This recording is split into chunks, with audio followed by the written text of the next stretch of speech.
हम मैं भाई टूरिस्ट, तो हमारा ना तो यहाँ पे बैंक अकाउंट है, ना हमारे पास यहाँ की चेक बुक है। तो हम भाई सब कहाँ से लाके देंगे यहाँ पे $6000 का चेक। तो अभी कुछ तो उम्मीद जागी है 1% की, हाँ होने वाली है चीजें। हमने सोचा नहीं था इतना परेशान होना पड़ेगा यहाँ पर आकर। अब ये बात हमने शिपिंग वालों को बताई तो वो फिर से अड़ गए, भाई तुम गाड़ी भूल जाओ, अपना इंडिया जाओ, यहीं पड़ी रहेगी गाड़ी, ऐसे बोल रहे थे। तो इसलिए फिर हम वहाँ से पोर्ट गए, वहाँ पे काफी सारे कस्टम ऑफिसर से मिले एंड वहाँ का सीन भी भाई ऐसी था अपने इंडिया में जैसे SBI बैंक है ना, कि एक काउंटर पे जाओ वो दूसरे में भेज देते, दूसरे पे जाओ वो तीसरे पे भेज देते हैं। हमारी गाड़ी को छुड़वाने के लिए 1,10,00,000 देने पड़े भाई मुझे, जब जाके इन्होंने छोड़ी है। तो ये सब हो रहा था सीन भाई हमारे साथ। फिर हमने डिसाइड किया कि यहाँ पे बंदर अब्बास की जो इंडियन एम्बेसी है वहां चलते हैं, उनसे रिक्वेस्ट करते हैं कि हेल्प कर सके, क्या पता वो। वहां पर जाके भाई फाइनली हमें कंटेनर मिल गया एंड कंटेनर खोलने के बाद हमें अपनी गाड़ी भी मिल गई एंड भाई सही में ऐसे आंसू से आ गए थे गाड़ी को देखकर इतने दिनों के बाद।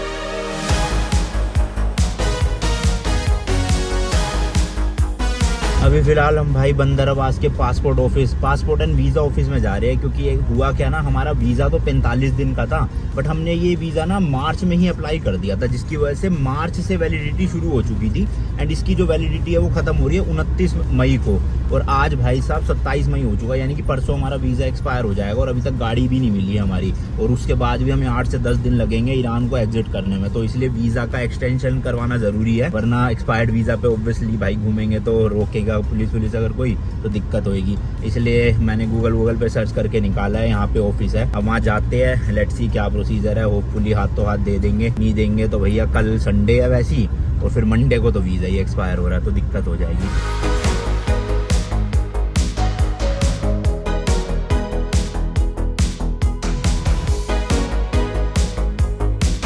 लो भाई पहुंच गया, बट वहाँ पे लिखा हुआ है कैमरा अलाउड नहीं है, तो वीडियो तो नहीं बना पाएंगे। हम जाते हैं, जल्दी सारा प्रोसीजर करते हैं, 10 बज चुके already. A few minutes later. चलो जी फाइनली वीजा मिल गया, जिस चीज की टेंशन थी वो टेंशन खत्म, और बहुत इजी प्रोसेस। अभी गाड़ी बुक कर लिया स्नैप ऐप से, पहले बैठते हैं फिर बताता हूँ, क्योंकि गर्मी हो रही है। अपने होटल से ये ऑफिस 4 किलोमीटर था केवल, और इंडिया के 70 रुपए लगे टैक्सी में, अभी सेम 70 रुपए जाने में लगेंगे एंड एक्सटेंशन की कोई फीस नहीं थी, जबकि ऑनलाइन लिखा हुआ था कि फीस लगती है 35 तोमान की, यानी कि इंडिया के 60-70 रुपए। बट यहाँ पे आके उन्होंने कोई फीस ही नहीं ली, उन्होंने दे दिया। 1 महीना 15 दिन एक्सटेंड कर दिया।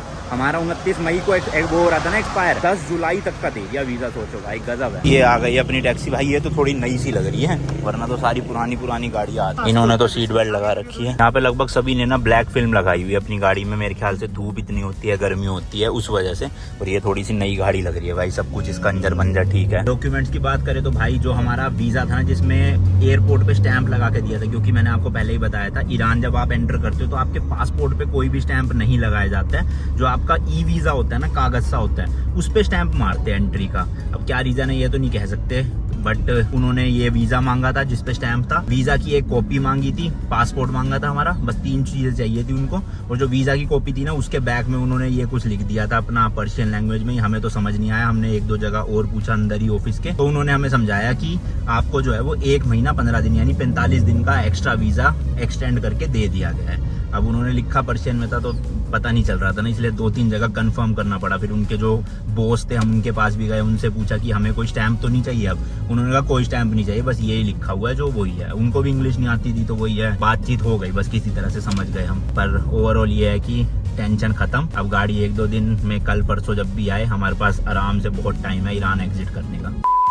यहाँ पे भाई साहब 9-10 बजे इतनी गर्मी हो जाती है, अब रूम पे आके कुछ अच्छा लग रहा है। फिर एक और नया दिन, एक और नई जर्नी। आज है भैया 27 मई 2023। मैं हूँ अभी बंदर अब्बास ईरान में एंड आप देख रहे हो भाई नमस्ते लंदन रोड ट्रिप का एक और नया episode, sponsored by wow skin science. इस सीरीज में हम दिल्ली टू लंदन निकले हुए अपनी स्कॉर्पियो एन को लेकर 110 दिनों के लिए 25 कंट्रीज ट्रेवल करेंगे। 25,000 किलोमीटर गाड़ी चला के पहुंचेंगे लंदन यूके में। गाड़ी अपनी मुंबई से शिप हुई थी ईरान के लिए एंड हम आए थे दिल्ली से दुबई, दुबई से ईरान। बट वीडियो में आगे बढ़ने से पहले भाई, अगर आप बिना मेहनत के पैसा कमाना चाहते हो तो अभी के अभी हनीगेन को यूज करो। हनीगेन एक ऐसी एप्लीकेशन है जो आपके डिवाइस के बैकग्राउंड में रन होती है एंड उसके बदले आपको पैसे बना के देती है। हाँ, इतना भी पैसा नहीं कमा देगी कि हमारी तरह भाई स्कॉर्पियो लेके आप दिल्ली टू लंदन आ सको, बट हाँ इतने पैसे बन जाते हैं कि आप अपनी मंथली नेटफ्लिक्स या फिर रिचार्ज करवा सकते हो आराम से। असल में हनीगेन आपके इंटरनेट कनेक्शन को यूज करती है एंड उसके बदले आपको पैसे देती है। अब आप सोचोगे भाई इंटरनेट कनेक्शन यूज कर रही है, कहीं पर्सनल डेटा तो नहीं ले लेगी, बट ऐसा कुछ नहीं है भाई। ये ऐप बिल्कुल सेफ है, सिर्फ और सिर्फ आपका इंटरनेट कनेक्शन ही यूज करती है है। और इसके अलावा अगर आप और पैसा कमाना चाहते हो ना, तो रेफर एंड अर्न का भी सिस्टम है, जिसमें आप ये ऐप को अपने दोस्तों एंड फैमिली मेंबर्स को रेकमेंड कर सकते हो। अगर वो लोग आपके लिंक के थ्रू डाउनलोड करके यूज करते हैं तो उनकी लाइफ टाइम अर्निंग का आपको भी 10% मिलता रहेगा। तो भाई देर किस चीज का, अभी के अभी जाके डाउनलोड करो, डिस्क्रिप्शन में लिंक दे रखा है। मेरा कूपन कोड बैकपैकर जरूर यूज कर लेना। ये यूज करने पर आपको इंस्टेंट $5 का साइन अप बोनस मिलेगा। देख रहे हो भाई साहब, 400 रुपए फ्री फंड के मिल जाएंगे, और क्या चाहिए।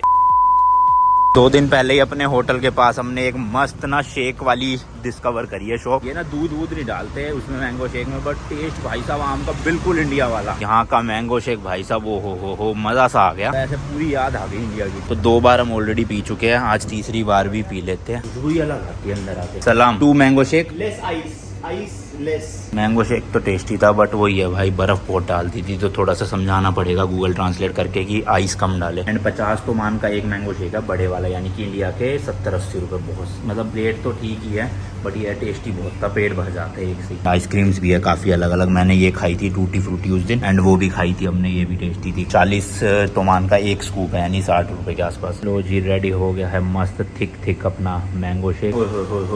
मजा आ गया भाई यार, पूरा आम ही खा रहे हो। पिकअप ट्रक देखो कितना सा पिद्दू सा।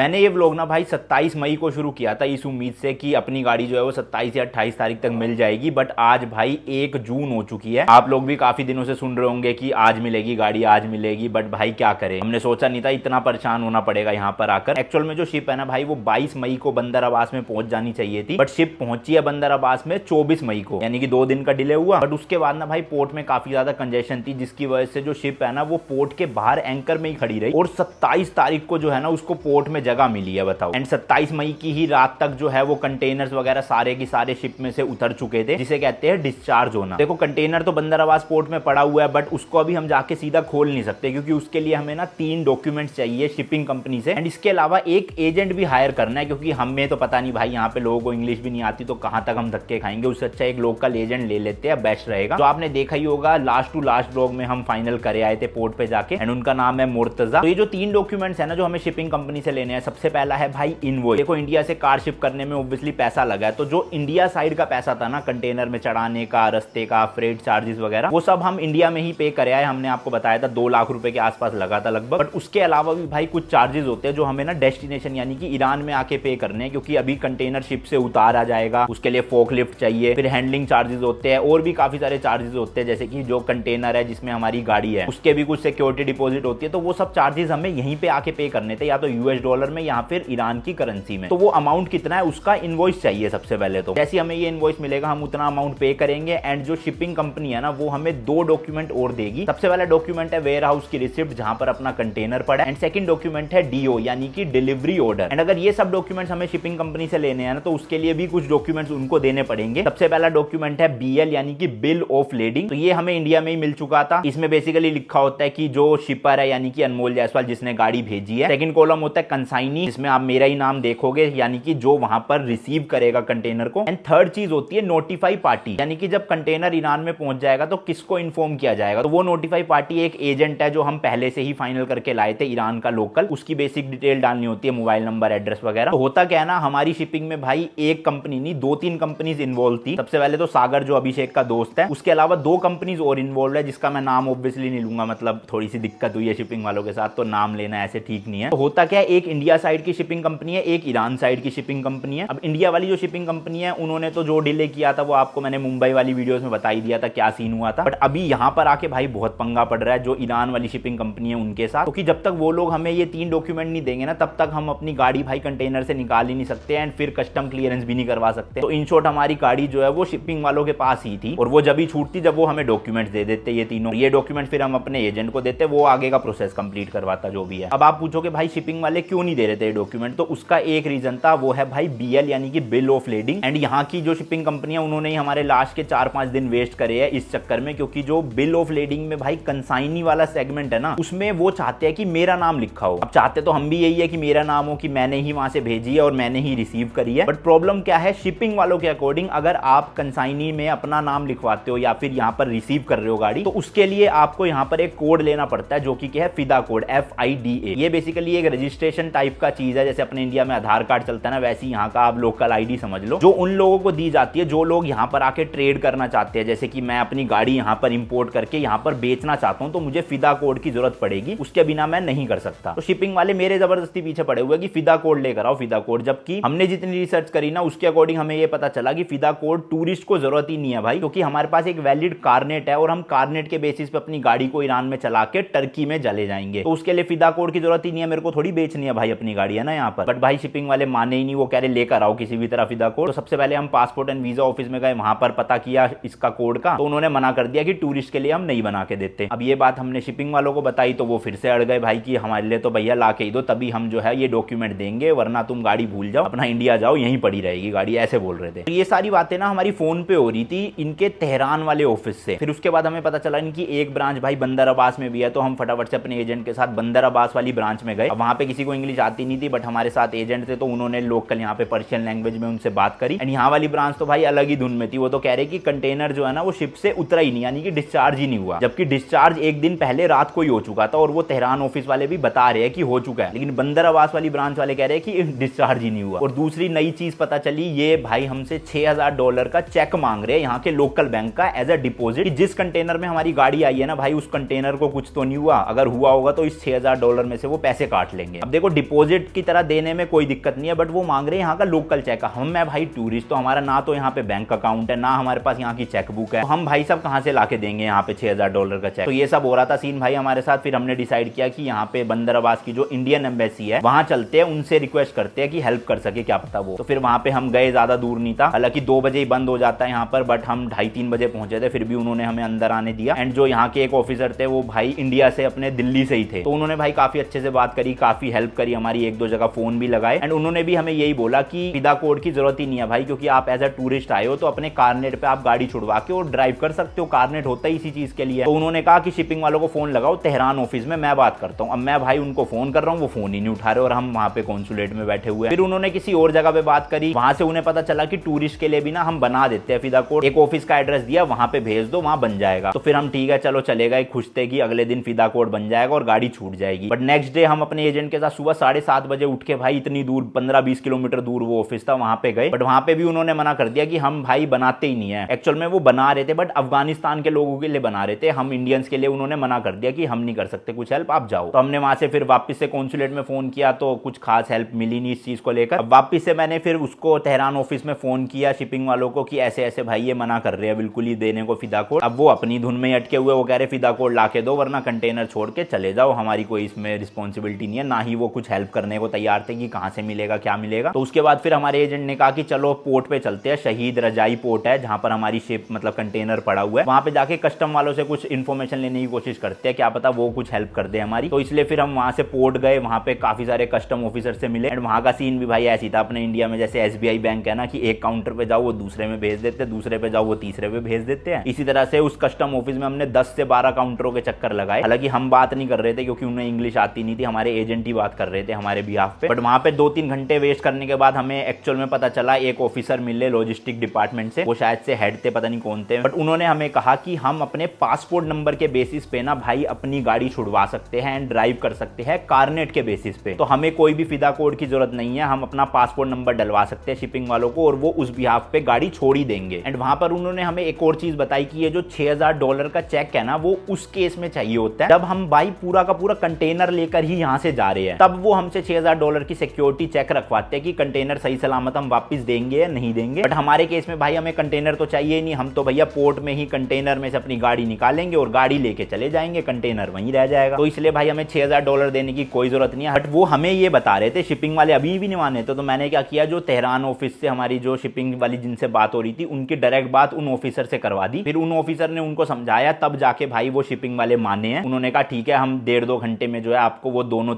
डॉक्यूमेंट दे देंगे, उसके बाद अपनी गाड़ी छुड़वा के क्लियरेंस करवा सकते हो। और ये बात है 30 मई की। तो जैसे कि उन्होंने कहा था कि 3 बजे तक दे देंगे और अभी 1 ही बजा था, तो हमारे एजेंट ने बोला कि चलो बाकी की फॉर्मेलिटीज पूरी कर लेते हैं पोर्ट में, जिसमें बेसिकली हमारा कोई काम नहीं था, बस हमें अपना पासपोर्ट दिखाना था, बातचीत सारा एजेंट ही कर रहा था, साइन वाइन जो करने थे वो करे मैंने। तो अभी कुछ तो उम्मीद जागी है 1% की हाँ होने वाली है चीजें। ऊपर से चक्कर के आज हो गया ट्यूसडे, कल है वेडनेसडे, तो कल का टाइम है, थर्सडे फ्राइडे पूरा ईरान बंद है, किस वजह से वो नहीं पता मुझे। तो हमें जो करना है आज में करना है और कल में अपनी गाड़ी लेकर यहाँ से पोर्ट से निकलना पड़ेगा, वरना थर्सडे फ्राइडे भी हमारा वेस्ट होगा।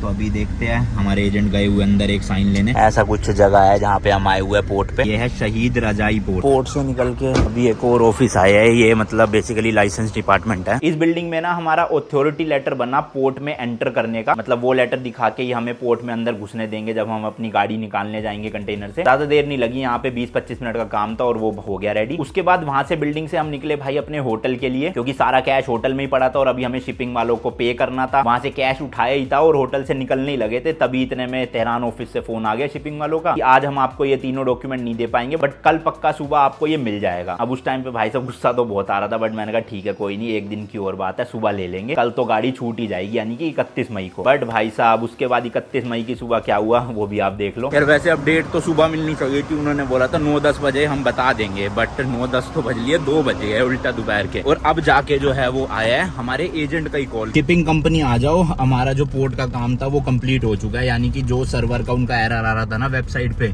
एक्चुअल में डीओ नहीं बन पा रहा था, तो वो एरर हट चुका है। वेबसाइट पे मेंशन हो गया मेरा नाम कि हम जो है वो अब डीओ ले सकते हैं। तो डीओ लेने के लिए शिपिंग ऑफिस जाना है, वहां पे पहले इनवॉइस क्लियर करना पड़ेगा पेमेंट करके, वो हमें वेयर हाउस की रिसिप्ट और डीओ दे देंगे, फिर उसके बाद पोर्ट का काम है। बट आज पोर्ट मेरे को लग रहा है बंद हो चुका होगा, 2 बजे हो जाता है क्योंकि, तो कल परसों छुट्टी है। अब उससे अगले दिन यानी सैटरडे को गाड़ी मिलेगी शायद से, अगर आज डीओ मिल गया।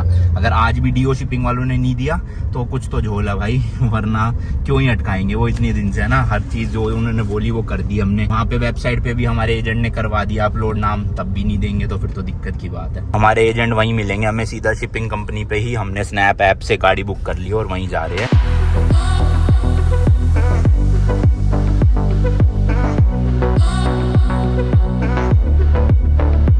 ये है भाई शिपिंग वालों का ऑफिस, ऊपर पता नहीं 3rd या 4th फ्लोर पे। यहाँ के 50 तो मान लगे, यानी इंडिया के 80 रुपए। होपफुली यार हो जाए काम आज, दिमाग खराब हो रहा है वरना इतने दिन से। एजेंट को फोन लगाता हूँ पहले, है काम वो। पर जब हम वहाँ पे ऑफिस में पहुंचे वो ऑफिस ही बंद था भाई। बंद मतलब लोग तो थे अंदर, बट भाई काम बंद हो चुका था क्योंकि 2:30 बजे तक का ही टाइम था वहाँ का। फिर उसके बाद हमारे एजेंट ने कई देर उनसे बहस करी, उन्हें बोला कि ये बहुत दिन से यहाँ पे रुके हुए हो, प्लीज जल्दी कर दो, इनको जाना है आगे, टर्की का वीजा एक्सपायर हो जाएगा वरना। फिर जो बंदर अब्बास वाली ब्रांच है उन्होंने थोड़ा बहुत ट्राई तो किया बट हो नहीं पाया, उन्होंने कहा कि बंद हो चुका है, आप सुबह ही आना। 1 तारीख को पूरा ईरान बंद है, थर्सडे फ्राइडे, बट उन्होंने कहा कि थर्सडे को 8 बजे से 11 बजे तक खुलेगा, तो आप करवा लेना। तो बस ये सुन के फिर हम वापस आ गए। नेक्स्ट मॉर्निंग तो आज है भाई 1 जून और फाइनली अपना जो डीओ है शिपिंग लाइन ने दे दिया है, मतलब जिस चीज की वजह से इतना काम अटक रहा था वो फाइनली मिल गया है अपने को। बट जो वेयर हाउस की रिसिप्ट है ना वो अभी तक नहीं मिली, तो उसके लिए हमें वापस से पोर्ट जाना पड़ रहा है और ऑलरेडी 10 बज गए। हम सुबह 8 बजे आ गए थे यहाँ पर, 1.5-2 घंटे लगा दिए इन्होंने डीओ देने में भी। अच्छा भाई टोटल फीस की बात करूँ कि इन्होंने कितने लिए, ये आप देख सकते हो इनवॉइस जो हमें मिला था। सबसे पहले तो डीओ इशू करने के चार्जेस है 1,60,00,000 रियाल, फिर है CNTR रिटर्न यानी कंटेनर रिटर्न जो है भाई 80 लाख रियाल। नेक्स्ट है THC 7,52,36,859 रियाल, फिर है THC वेज 22,57,106 रियाल। एंड में ये 9% इन्होंने टैक्स भी लगाया है 91,34,457 रियाल। तो ये टोटल हमारा बना है भाई, आप देख सकते हो 11,06,28,422 रियाल। तो मैं अगर डॉलर में कन्वर्ट करूँ अराउंड $221 बनते हैं, अराउंड 20,000 रुपए के आसपास। इसके अलावा इन्होंने भाई एक नीचे सिक्योरिटी डिपॉजिट भी लिया है कैश में, जो कि क्या है भाई 18,70,29,480, जो डॉलर्स में बनते हैं अराउंड $374। बट ये वाला ना पूरा का पूरा रिफंडेबल है। एक्चुअल में जब हम कंटेनर खाली कर देंगे ना, अपनी गाड़ी निकाल लेंगे, तो वो चेक करेंगे कंटेनर की हमारी गाड़ी ने कंटेनर को कुछ डैमेज तो नहीं किया, तो ये कह तो रहे वापस दे देंगे, मिलेगा या नहीं मिलेगा वो आगे व्लॉग में देख लेना। अच्छा इसके अलावा ना इसी इनवॉइस में नीचे आप देखोगे एक बहुत बड़ी सी रकम लिखी हुई है चेक के फॉर्म में, जो कि है भाई 252,26,52,000 रियाल, तो अराउंड भाई $6,000 बनते हैं। तो मैंने आपको बताया था ना ये चेक भी मांग रहे थे, बट इन्होंने लिया नहीं है, वो उस केस में लेते अगर हम कंटेनर भी आगे ले जाते। मैंने समझाई दी थी ये सारी चीजें आपको। खैर अब ये बड़ी बड़ी रकमें सुन के आपको थोड़ी कंफ्यूजन हो रही होगी, तो शॉर्ट में बता देता हूँ। टोटल इनको $595 हमने पे करे हैं, जिसमें से $374 ये हमें रिटर्न कर देंगे, एंड बचा हुआ जो $221 है वो फीस है, यानी कि 20,000 रुपए लगे इन शॉर्ट हमारे। अगर हमारे को हमारा वो डॉलर रिफंड मिल गया, तो नहीं मिला तो बहुत ज्यादा हो जाएंगे। तो इंडिया में 2 लाख खर्च किए थे, यहाँ पे 20,000 खर्च किए, टोटल अभी तक का खर्चा हो गया है शिपिंग का 2,20,000 रुपए। बट यहाँ की करेंसी में देखा जाए भाई, हमारी गाड़ी को छुड़वाने के लिए 1,10 लाख देने पड़े भाई मुझे जब जाके इन्होंने छोड़ी है। ये 1 करोड़ 10 लाख मैं आपको तोमान में बता रहा हूँ, रियाल में तो 11 करोड़ बनते हैं भाई। वैसे मतलब नंबर देख के ना मेरा तो सर चकरा जाता है भाई। तो डीओ कलेक्ट करने के बाद हम सीधा पोर्ट पे गए और वहां पर जाके भाई फाइनली हमें कंटेनर मिल गया। एंड कंटेनर खोलने के बाद हमें अपनी गाड़ी भी मिल गई। एंड भाई सही में ऐसे आंसू से आ गए थे गाड़ी को देखकर इतने दिनों के बाद। हालांकि ये पूरी वीडियो मैं अगले व्लॉग में दिखाऊंगा क्योंकि ये व्लॉग ऑलरेडी बहुत बड़ा बन गया है। तो सारा प्रोसेस जो पोर्ट का था वो नेक्स्ट वीडियो में आप देखना। बाकी इस वाली वीडियो के लिए इतना ही रखते हैं भाई। मिलता हूँ आपसे नेक्स्ट वीडियो में। Till then good bye and as always तीखे रास्तों पे नहीं पड़ना फीका। चलो जी tata bye bye. Road trip शुरू होने वाली है। बल्ले बल्ले लाइक शेयर कर देना। मस्त बाय।